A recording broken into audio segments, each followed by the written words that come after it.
Transformação de Mula Prakriti é a raiz da matéria. É a essência ideoplástica que preenche todo o espaço. É o próprio espaço. É a substância passiva modelada pelo Logos Criador, através das suas hierarquias, ao criar as formas que constituirão o seu universo.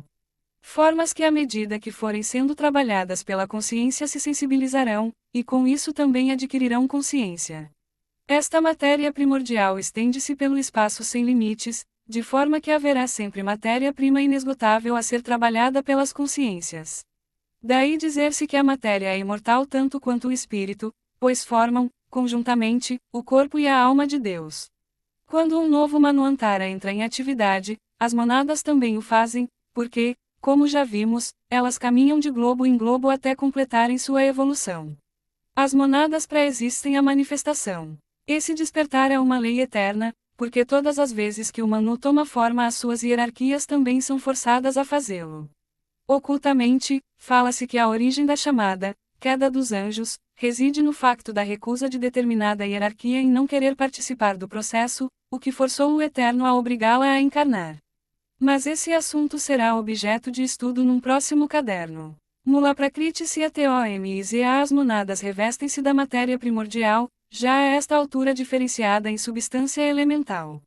Na primeira fase da diferenciação, a compacta matéria-prima, Mula Prakriti, fraciona-se tornando-se de natureza atômica, o que vem facilitar a sua manipulação possibilitando a elaboração dos planos e das formas dos reinos, passando por 7 etapas sucessivas, formando assim os 7 planos cósmicos. À medida que as monadas vão tomando veículos ou corpos dessa matéria já diferenciada, vão passando pelo processo de individualização a fim de adquirirem novas experiências, ao mesmo tempo que, vibratoriamente, actuam sobre a matéria que forma os seus corpos, imprimindo-lhe consciência. É o que a todo o momento fazemos quando pensamos ou sentimos, pois ao assim fazê-lo estamos actuando sobre a matéria que constitui os nossos corpos físico, astral e mental. Também actuamos sobre o meio ambiente e sobre os demais seres que recebem as nossas influências, boas ou más. Responsabilidade e livre-arbítrio. Como vimos, com o nosso livre-arbítrio podemos melhorar ou poluir a substância mental astral que preenche todo o universo manifestado. Este facto de transcendência cósmica acarreta para todos nós enorme responsabilidade, principalmente para os mais conscientes, pois quanto mais for dado mais será exigido. Em virtude dessa lei, é-nos concedido o poder de melhorar, refinar e fazer evoluir a própria natureza invisível das coisas. Assim sendo, pesa sobre os nossos ombros a responsabilidade de auxiliar a natureza que, em última análise, é a própria divindade manifestada, sendo que o mau uso das nossas faculdades mentais poderá acarretar pesado karma individual e coletivo. Mula Prakriti não é a matéria. É aquilo que no Logos é inconsciente, mas que na manifestação apresenta-se como matéria. Mula Prakriti, após idade sem fim, após o imenso trabalho feito sobre ela pelas monadas, tornar-se-á finalmente consciente. Quando novamente Brahman despertar para mais um dos seus dias, essa imensa massa outrora inconsciente o fará como um Logos consciente. Transmutar a matéria é a essência espiritual, em virtude desse fenômeno, é que JHS afirmou certa feita que o que hoje constitui o conjunto das monadas foi, em outros Manvantaras, matéria elemental. É comum ouvir-se dizer, nos meios ocultistas, que o objetivo da evolução é a iluminação do espírito. Contudo, acreditamos que o que se ilumina não é o espírito, monada, mas os seus veículos, a alma humana que é constituída por matéria astral e mental. Esses supracitados veículos iluminando-se estarão passando pelo fantástico processo alquímico da transformação, passando de substância elemental à essência espiritual.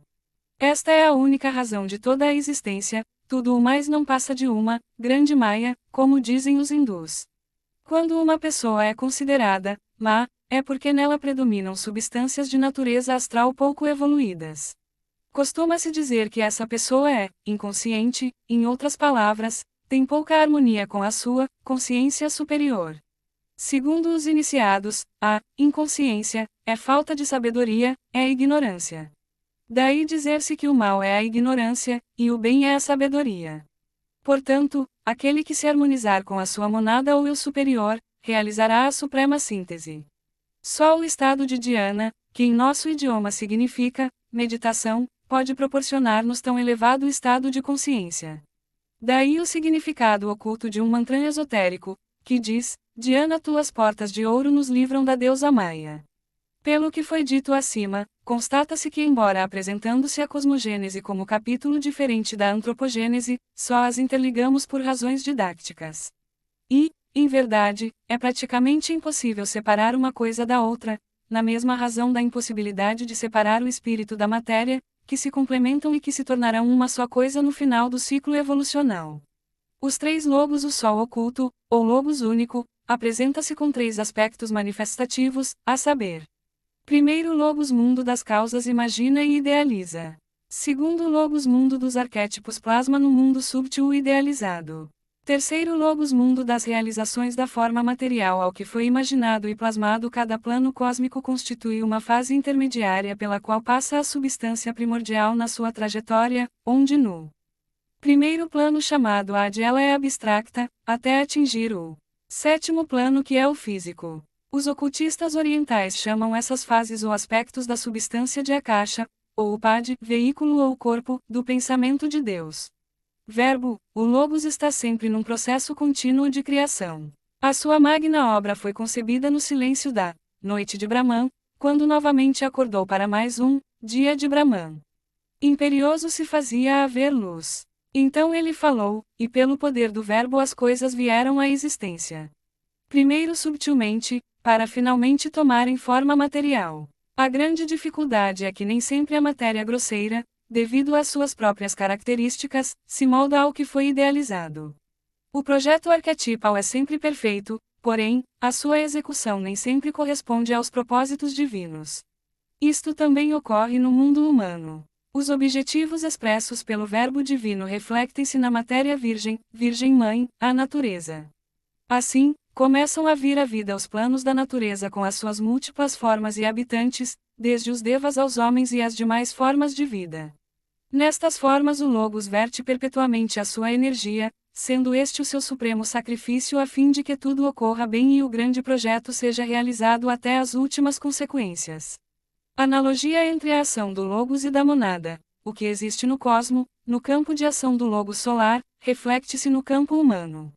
Assim como a monada humana reveste-se de uma personalidade, o Logos solar reveste-se de um sistema solar, com todas as suas complexidades, globos, rondas, cadeias, planos, reinos, etc.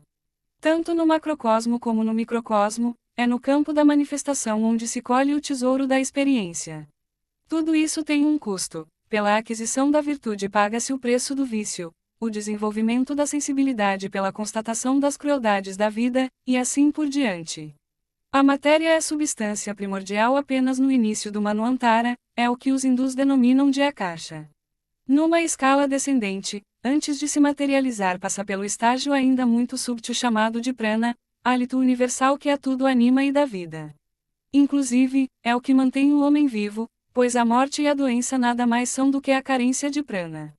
O caos segundo as tradições antigas, segundo a doutrina secreta, o caos dos antigos é o fogo sagrado de Zoroastro, ou a Tsh Beron dos Parsis, o raio de Cibele, o fogo de Hermes, o fogo perene dos templos de Acrópolis e de Vesta, o Ptah dos egípcios, os Zeus dos gregos, as línguas de fogo do Pentecostes, a sarça ardente de Moisés, a luz sideral dos Rosa mais Cruzes, o Akasha dos adeptos hindus, a luz astral de Elifas Levi, e, finalmente, a eletricidade diferentes para as múltiplas manifestações ou efeitos da mesma causa misteriosa que anima e penetra todas as coisas, o arqueu dos gregos.